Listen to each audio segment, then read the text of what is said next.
동아시아 모처에서 특이한 방사능 패턴을 포착했습니다. 긴장감이 도는 미국 국방부 회의실에 각계 전문가들의 긴급회의가 소집되었습니다. 정확히는 플루토늄 239의 미세한 분포 변화, 일반적인 연구용 실험 수준을 넘어선 재처리 과정의 징후로 관찰되었죠. CIA는 즉각 분석에 들어갔고 불과 이틀 만에 결론을 도출했습니다. 국제감시 대상이 아닌 민간 원자로 근처에서의 비정상적 활동으로 판명나게 되었죠. 이 충격적인 사실을 발견한 국무부는 결국 한 명의 전문가를 현지로 파견을 보냅니다. 그녀는 MIT 박사 출신으로 20년간 핵 통제 전략을 설계해온 베테랑이었습니다. 맹철한 분석가로 통하는 그녀가 도착한 곳은 바로 한국이었습니다. 그녀가 한국에 도착해 실제로 본 광경은 보고서 숫자 따위로 설명할 수 있는 것이 아니었다고 하는데요. 과연 그녀가 목격한 것이 무엇인지 지금 바로 시작합니다. 안녕하세요. 저는 리사 톰슨입니다. 미국 국무부 동부가 차관보죠.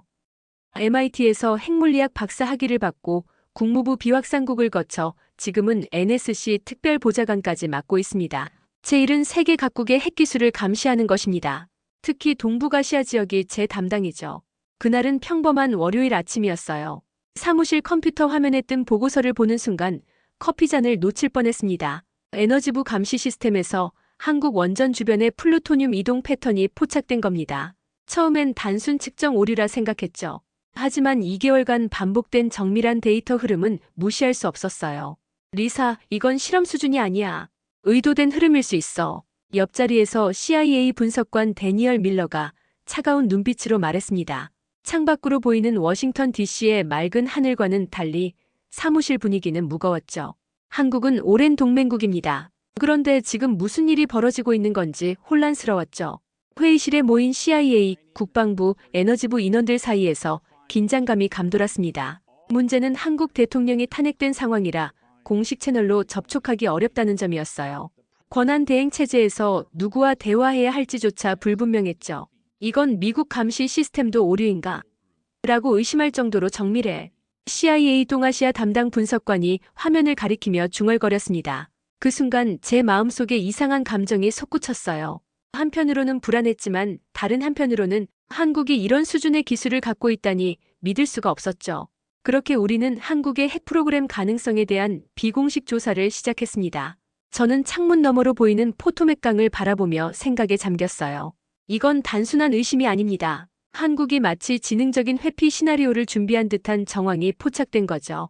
백악관 NSC 회의실, 무거운 오크 테이블 주위로 미국 정부의 핵심 인사들이 모였습니다. 회의 내내 한국에 대한 우려의 목소리가 커졌죠. 하지만 오랜 동맹국을 공개적으로 압박할 수는 없었어요. 리사, 당신이 가야겠소. 핵비 확산 전문가로서 비공식 실사단장을 맡아주게. NSC 동아시아 국장 로렌스 셀던이 저를 지목했습니다. 심장이 빠르게 뛰기 시작했어요.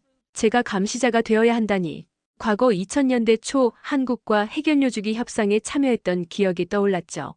그때 만났던 한국 과학자들의 진지한 눈빛, 그들의 기술적 야망을 존중했던 제 마음이 복잡하게 얽혔습니다. 오피스로 돌아와 서류를 정리하면서 창밖을 바라봤어요. 세계는 급변하고 있었죠. 2025년 동북아 정세는 그 어느 때보다 불안정했습니다. 북한의 핵 위협은 계속되고 중국의 팽창주의적 행보는 강화되고 있었죠. 한국의 결정이 이해가 안 되는 것은 아니었어요. 공항으로 향하는 차 안에서 묵직한 침묵이 흘렀습니다.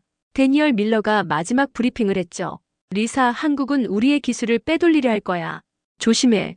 저는 그의 말을 듣고 있으면서도 마음 한편으로는 의문이 들었어요.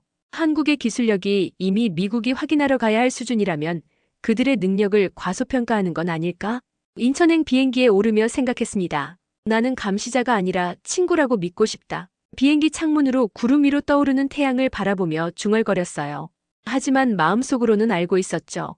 한국의 대응이 너무 조용하고 완벽해서 이건 단순한 우연이 아니라 의도적 은폐 혹은 자립적 결정일 가능성이 크다는 것을요.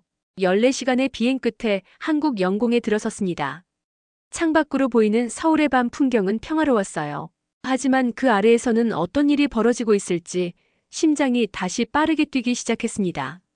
인천공항에 도착했을 때 저를 맞이한 것은 예상과 달리 외교부가 아닌 국방부 소속의 비선 조직이었어요. 젊고 똑똑해 보이는 여성 장교가 저에게 다가왔습니다. 톰슨 차관보님 환영합니다. 한지윤 중령입니다. 그녀는 완벽한 영어로 인사했죠. 웨스트포인트 출신이라고 했어요. 눈빛이 예리했습니다. 저를 안내하는 동시에 감시하는 역할을 맡은 것 같았죠. 공항을 빠져나가는 순간 한 기자가 제 사진을 찍는 모습을 포착했어요. 순간 긴장했습니다. 미국이 감시하러 왔다는 소문이 퍼질 것 같았거든요. 한지윤 중령은 무표정하게 말했습니다. 걱정 마세요. 우리는 이미 모든 걸 알고 있으니까요. 무슨 뜻인지 잘 이해는 가지 않았지만 물어보진 않았죠. 이동하는 차 안에서 창밖으로 서울의 풍경이 빠르게 지나갔어요. 높은 빌딩들, 화려한 간판들. 표면적으로는 모든 것이 정상적으로 돌아가는 듯했죠. 숙소로 가는 길에 한지윤 중령이 상황을 설명해 주었습니다. 청와대는 폐쇄되었고 외교부도 실질적 권한이 없다고 했어요. 대통령 탄핵 이후 국가 시스템이 정지된 상태였죠. 하지만 이상하게도 혼란스러워 보이지 않았습니다. 국방과 과학 커뮤니티가 시스템으로 국가를 지탱하고 있어요. 그녀의 말에 놀랐어요. 무정부 상태인데도 질서는 유지되고 있었습니다. 더 놀라운 것은 내일 제가 만날 사람이었죠. 김수혁 박사를 만나게 될 겁니다. 그분은 우리의 해결료 전문가이자 기술적 진실의 문직이죠. 호텔방에 도착해 창밖으로 서울 야경을 바라보며 생각했어요. 이 도시는 겉으로는 평화로워 보이지만 그 아래에서는 무슨 일이 벌어지고 있는 걸까? 밤새 잠을 설쳤습니다. 다음 날 아침 한지윤 중령이 호텔 로비에서 저를 기다리고 있었어요. 그녀의 표정은 여전히 읽기 어려웠죠. 오늘은 대전 핵기술연구단지를 방문한다고 했습니다. 대전으로 가는 기차 안에서 창밖 풍경이 빠르게 지나갔어요. 한국의 시골 풍경이 눈앞에 펼쳐졌습니다. 평화로운 농촌과 현대적인 도시가 공존하는 모습이 인상적이었죠. 저기 보이는 게 대전 연구단지입니다. 한지윤 중령이 가리킨 곳은 현대적인 건물들이 모여있는 거대한 단지였어요. 한국의 과학기술 중심지라고 했죠. 입구에서 우리를 맞이한 사람은 50대 중반의 차분한 인상의 남성이었습니다. 톰슨 차관보님 김수혁입니다. 그는 부드럽게 웃으며 손을 내밀었어요. 그의 눈빛에서 지식과 자신감이 느껴졌습니다. 표면적으로는 친절했지만 깊은 곳에서는 무언가를 숨기는 듯했죠. 연구실로 안내받으며 놀라운 광경을 목격했어요. 고속로, 차세대 원자력 추진 장치, 고순도 우라늄 분리 시스템이 눈앞에 펼쳐진 겁니다. 모두 최첨단 기술이었죠. 더 놀라운 것은 이 기술들이 미국 시스템을 단순히 복제한 것이 아니라 개선한 버전이었다는 점이에요. 이건 만들기 위해 만든 게 아닙니다. 만들 수 있는지를 증명하기 위해 만든 거죠. 김수혁 박사의 말에 등골이 오싹해졌어요.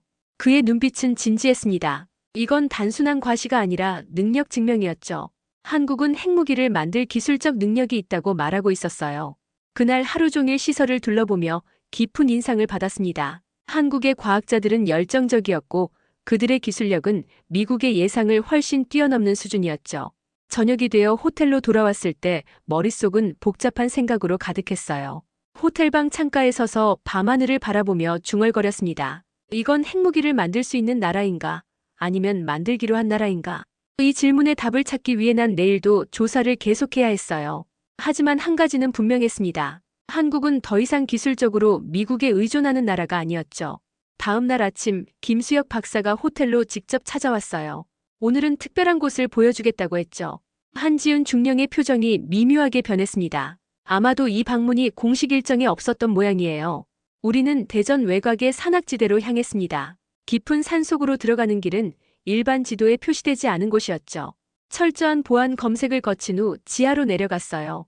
그곳에서 본 광경은 충격적이었습니다. 이곳은 비인가 실험소입니다. 공식적으로는 존재하지 않는 곳이죠. 김수혁 박사가 담담하게 말했어요. 실험실 안에는 중성자 충격파 시뮬레이터, 농축 우라늄 실증 데이터 등 핵무기 개발에 필요한 모든 것이 갖춰져 있었습니다. 하지만 실제 무기는 없었죠. 우리는 만들 수 있습니다. 하지만 아직 만들지 않았어요. 김 박사의 말에 머리가 복잡해졌어요. 그는 계속해서 설명했습니다. 핵을 만들지 않은 건 기술 때문이 아니라 정치 때문입니다. 그러나 지금 정치가 없습니다. 한국의 정치적 공백 상태를 이용해 핵무장을 준비하고 있다는 것인지 아니면 단순히 능력을 과시하는 것인지 판단하기 어려웠어요. 당신들은 조용히 핵을 만들 수 있는 나라가 되었군요. 제 말에 김수혁 박사는 미소를 지었습니다. 그의 눈빛에서 자부심이 느껴졌어요. 한국은 이미 잠재적 핵능력 보유국이 된 것 같았죠. 가장 놀라운 것은 이것이 단순한 기술적 성취가 아니라는 점이었어요. 우리가 만들지 않은 것은 능력이 없어서가 아니라 스스로 절제했기 때문입니다. 김 박사의 말이 가슴에 깊이 박혔습니다. 그들은 핵무기를 만들 수 있는 기술적 능력을 갖추고도 스스로 자제하고 있었어요. 이건 단순한 기술력이 아니라 국가적 선택의 문제였죠. 지하시설을 나오면서 복잡한 감정이 몰려왔습니다. 한국은 미국의 감시를 피해 은밀히 핵능력을 발전시켜 왔어요. 하지만 그것은 위협이 아니라 일종의 메시지처럼 느껴졌습니다. 워싱턴으로 돌아온 저는 즉시 국방부, 백악관, CIA 브리핑에 참석했어요. 회의실은 긴장감으로 가득했습니다. 모두가 제 보고를 기다리고 있었죠. 한국은 핵무기를 만들 수 있습니다. 단 3개월이면 됩니다. 제 말에 회의실이 술렁였어요. 누군가는 놀라워했고 다른 이들은 분노했죠. 하지만 제가 이어서 한 말은 더 큰 충격을 주었습니다. 그러나 그들은 아직 만들지 않았습니다. 데니얼 밀러가 냉소적으로 웃었어요. 그는 여전히 한국을 믿지 않았죠. 그들이 당신을 속였을 수도 있어. 우리는 즉시 사찰을 요구해야 해. 회의실 내내 사찰 요구, 경제적 압박, 미군 기술 재배치 등 강경한 방안들이 논의됐어요. 하지만 제 마음은 복잡했습니다. 한국이 보여준 것은 단순한 기술이 아니었으니까요. 사무실로 돌아와 창밖을 바라보며 고뇌했어요. 한국은 이 모든 것을 숨기지 않고 보여줬습니다. 그들이 내게 보여준 것은 능력과 자제력이었죠. 하지만 미국은 그 의미를 읽지 못하고 있었어요. 보고서를 작성하면서 계속해서 김수혁 박사의 말이 떠올랐습니다. 기술은 존재합니다. 결심만 없을 뿐이죠. 한국의 투명성과 자신감은 어디서 오는 걸까요? 그들은 숨기지 않고 모든 것을 보여줬어요. 이건 국제사회를 향한 메시지였을까요? 미국을 향한 경고였을까요? 로렌스 셀던이 제 사무실로 찾아왔습니다. 그의 표정은 심각했어요. 리사, 보고서가 대통령에게 곧 전달됩니다. 마지막으로 수정할 것 있나요? 잠시 침묵했습니다. 제가 쓰는 이 보고서가 두 국가 간의 관계를 바꿀 수도 있다는 걸 알았어요. 한국이 보여준 신뢰를 저버려야 할까요? 아니면 미국의 안보 우려를 무시해야 할까요? 있습니다. 한국은 핵무기를 만들 능력이 있지만 그것을 자발적으로 자제하고 있다는 점을 강조해 주세요. 셀던은 의아한 표정으로 저를 바라봤지만 고개를 끄덕였어요. 저는 창밖으로 지는 해를 바라보며 한국에서의 기억을 떠올렸습니다. 그들의 기술, 그들의 자부심, 그리고 무엇보다 그들의 선택이요. 최종 보고서를 작성하는 밤 사무실은 고요했어요. 창밖으로 비가 내리고 있었죠. 커피 한 잔을 마시며 마지막 문장을 적었습니다. 기술은 존재했다. 결심만 없었을 뿐이다. 이 문장이 가장 정확하게 한국의 상황을 설명한다고 생각했어요. 그들은 핵무기를 만들 기술을 갖고 있었지만 그것을 실행에 옮기지 않았죠. 그건 능력의 문제가 아니라 선택의 문제였습니다. 보고서를 제출하고 집으로 돌아가는 길, 한국에서의 마지막 날이 떠올랐어요. 김수혁 박사와의 마지막 대화였죠. 우린 만들지 않았습니다. 하지만 준비는 했어요. 그건 주권이라는 이름의 준비였죠. 그의 말이 제 마음에 깊이 새겨졌어요. 한국의 선택은 단순한 기술적 결정이 아니라 국가적 자존심과 주권의 문제였죠. 만들지 않았지만 만들 수 있다는 능력이 최대의 억제력이 될 수 있다는 메시지였어요. 집에 도착해 창밖으로 보이는 워싱턴의 밤 풍경을 바라봤어요. 한국과 미국 두 동맹국 사이의 관계가 어떻게 변할지 걱정됐죠. 한국의 비밀의 무기는 실제 핵이 아니라 결심을 보류한 의지 자체였어요. 그것이 국제사회에 보내는 강력한 메시지였죠. 침대에 누워 천장을 바라보며 생각했습니다. 내일은 의회 청문회가 있어요. 그곳에서 진실을 말할 수 있을까? 한국이 보여준 신뢰를 지킬 수 있을까?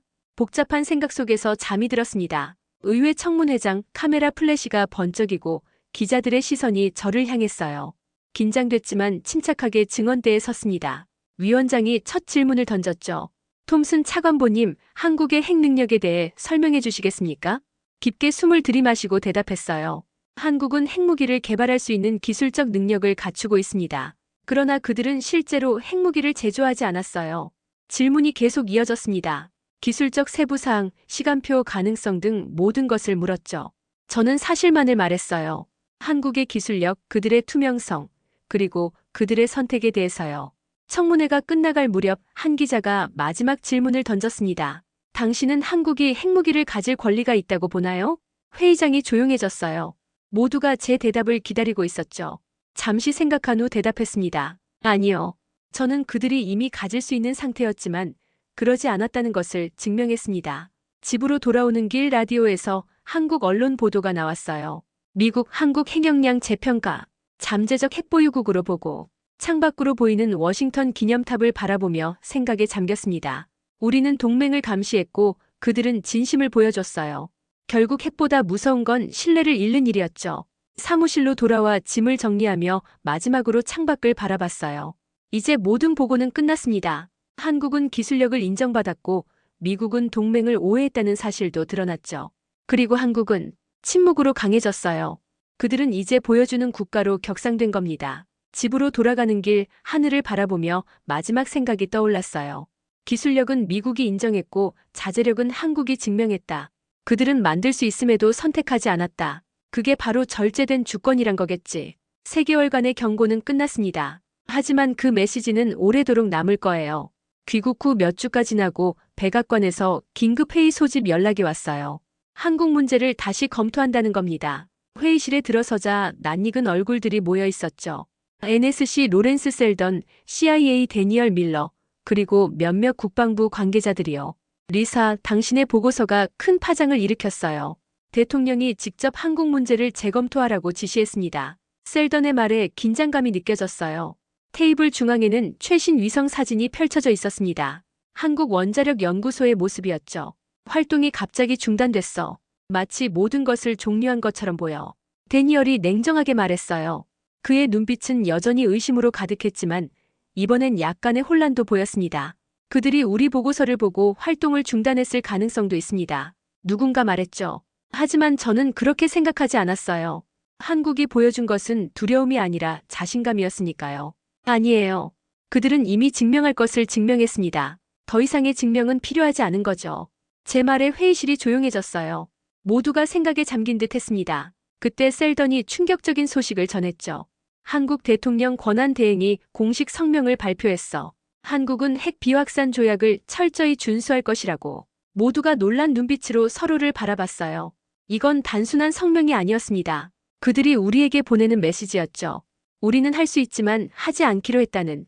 회의를 마치고 사무실로 돌아오는 길에 한국에서의 기억이 다시 떠올랐어요. 김수혁 박사의 자신감 넘치는 설명, 한지훈 중령의 예리한 눈빛, 그리고 비공식 지하시설에서 본 놀라운 기술력까지. 한국은 강대국 사이에서 살아남기 위해 독자적인 길을 찾아가고 있었어요. 그건 무기를 만드는 것이 아니라 만들 수 있다는 능력을 보여주는 것이었죠. 참으로 현명한 선택이라는 생각이 들었습니다. 그로부터 한 달 후 오피스에서 일하던 중 예상치 못한 전화가 왔어요. 톰슨 차관보님, 한국 외교부에서 연락이 왔습니다. 김수혁 박사가 워싱턴을 방문한대요. 다음 날 국무부 회의실에서 김수혁 박사와 재회했습니다. 그는 여전히 차분했지만 이전보다 더 자신감 넘쳐 보였어요. 톰슨 차관보님, 다시 만나게 되어 기쁩니다. 그가 미소 지으며 말했죠. 그의 목적은 단순했어요. 한국과 미국 간의 원자력 협력 협정을 새롭게 논의하기 위해 왔다는 겁니다. 우리는 투명성을 바탕으로 새로운 관계를 맺고 싶습니다. 김 박사의 말에 의미심장함이 느껴졌어요. 이건 단순한 기술 협력 제안이 아니었습니다. 동등한 파트너로서 관계 재정립을 요구하는 거였죠. 회의가 끝나고 김 박사와 둘만 남았을 때 궁금했던 질문을 했어요. 왜 모든 걸 저에게 보여주셨나요? 숨길 수도 있었을 텐데요. 김 박사는 창밖을 바라보며 잠시 생각에 잠겼다가 대답했습니다. 우리는 숨기는 나라가 아니라 보여주는 나라가 되기로 했습니다. 그게 진정한 강국의 모습이라고 생각하니까요. 그의 대답은 단순하면서도 깊은 의미가 담겨 있었어요. 한국은 기술을 과시하는 것이 아니라 선택의 자유를 보여주고 싶었던 거죠. 그리고 우리는 당신을 믿었습니다. 당신이 진실을 볼 수 있는 사람이라고요. 김 박사의 말에 가슴이 따뜻해졌어요. 신뢰는 양방향이었던 겁니다. 그들이 저를 신뢰했듯 저도 그들을 신뢰했죠. 김수혁 박사의 방문 이후 한미 관계는 미묘하게 변화하기 시작했어요. 더 이상 단순한 보호국 피보호국 관계가 아니었죠. 두 나라는 이제 기술적으로 거의 동등한 파트너였습니다. 국무부에서 새로운 한미 원자력 협정을 준비하는 과정에 주도적으로 참여하게 됐어요. 이전의 협정과는 완전히 달랐습니다. 이번엔 한국의 기술력과 자율성을 인정하는 내용이 담겼죠. 한국은 이제 핵기술 선진국으로 공식 인정받게 될 겁니다. 로렌스 셀던이 회의 중에 말했어요. 놀랍게도 데니얼 밀러조차 반대하지 않았습니다. 그도 한국의 능력을 인정한 모양이죠. 어느 날 저녁 대통령의 특별 자문회의에 참석하게 됐어요. 동북아시아 안보 전략을 논의하는 자리였죠. 대통령이 직접 물었습니다. 톰슨 차관보, 한국의 핵 능력이 우리 안보에 위협이 된다고 보십니까? 깊이 생각한 후 대답했어요. 아닙니다, 대통령님. 오히려 기회입니다. 한국은 능력이 있음에도 자제력을 보여줬습니다. 이건 새로운 형태의 동맹 관계를 만들 수 있는 기회죠. 회의가 끝난 후 백악관 로즈가든을 거닐며 생각에 잠겼어요. 세계는 변하고 있었습니다. 강대국만이 결정권을 갖던 시대는 저물어가고 있었죠. 이제는 기술력과 선택의 자유를 가진 중견 국가들이 새로운 세계 질서를 만들어가고 있었어요. 한국이 보여준 사일런트 파워는 단순한 군사력이 아니라 기술과 자제력 그리고 전략적 지혜의 조합이었습니다. 이런 형태의 힘이 미래를 결정할 거라는 확신이 들었어요. 1년 후 저는 미 외교협회 연례 포럼에서 연설을 맡게 됐어요. 주제는 21세기 새로운 강국의 조건이었죠. 청중석에는 외교 전문가들과 함께 한국 대사관 인사들도 보였습니다. 오늘날 진정한 강국의 조건은 무엇일까요? 핵무기를 보유한 국가 수가 많아질수록 세계는 더 불안해지고 있습니다. 연설을 시작하며 청중들의 시선을 느꼈어요. 그리고 제가 한국에서 배운 교훈을 나누기 시작했죠. 제가 한국에서 목격한 것은 사일런트 파워였습니다. 무기를 만드는 것이 아니라 만들 수 있음을 증명하고도 자제하는 힘이었죠. 청중석의 한국 외교관들이 미소 짓는 모습이 보였어요. 그들은 알고 있었습니다. 저의 메시지가 전달되고 있다는 것을요. 기술력은 미국이 인정했고 자제력은 한국이 증명했습니다. 이것이 미래의 강국 모델이 될 수 있습니다. 연설을 마치고 질의응답 시간에 한 기자가 물었어요. 톰슨 차관보님, 한국의 접근법이 다른 나라들에게도 적용될 수 있다고 보십니까? 잠시 생각한 후 대답했습니다. 모든 나라의 상황은 다릅니다. 하지만 한국이 보여준 원칙은 보편적입니다. 기술과 지혜, 그리고 자제력의 균형이요. 그들은 무기를 만들지 않고도 존중받는 방법을 보여줬습니다. 행사가 끝난 후 한국 대사가 다가와 악수를 청했어요. 톰슨 차관보님, 김수혁 박사가 안부를 전해달라고 했습니다. 그는 지금 한국에서 차세대 원자력 기술 개발에 집중하고 있다네요. 미소를 지으며 대답했습니다. 감사합니다. 박사님께 제 존경을 전해주세요. 집으로 돌아가는 길 워싱턴의 밤 풍경을 바라보며 생각했어요. 한국과의 경험은 제 인생을 바꿔놓았습니다. 저는 감시자로 갔다가 증언자가 되어 돌아왔죠. 그리고 이제는 두 나라 사이의 가교 역할을 하고 있었어요. 진정한 힘은 무기에 있지 않다는 깨달음이 가슴 깊이 남았습니다. 선택의 자유와 그것을 현명하게 사용하는 지혜, 그것이 진정한 힘이었죠. 한국은 무기 없이도 세계를 변화시키는 법을 보여줬습니다. 창밖으로 떠오르는 아침 해를 바라보며 새로운 시대가 열리고 있음을 느꼈어요. 한국이 그 시작을 알린 새로운 세계 질서의 시대, 그들의 사일런트 파워는 오래도록 울려 퍼질 것입니다. 오늘의 사연은 여기까지입니다. 용기를 내주신 사연자분께 대한민국의 한 시민으로서 감사함을 전합니다. 우리나라는 항상 준비되어 온 민족이었습니다. 보이지 않는 곳에서 힘써주시는 수많은 국민들이 있습니다. 그걸 잊지 마시고 자긍심을 가지고 살아가야 할 것 같습니다. 여러분들의 의견을 나눠주세요. 그리고 구독과 좋아요는 늘 사랑입니다. 오늘도 긴 시간 함께 해주셔서 감사드리며 내일 더 좋은 영상으로 찾아오겠습니다. 감사합니다.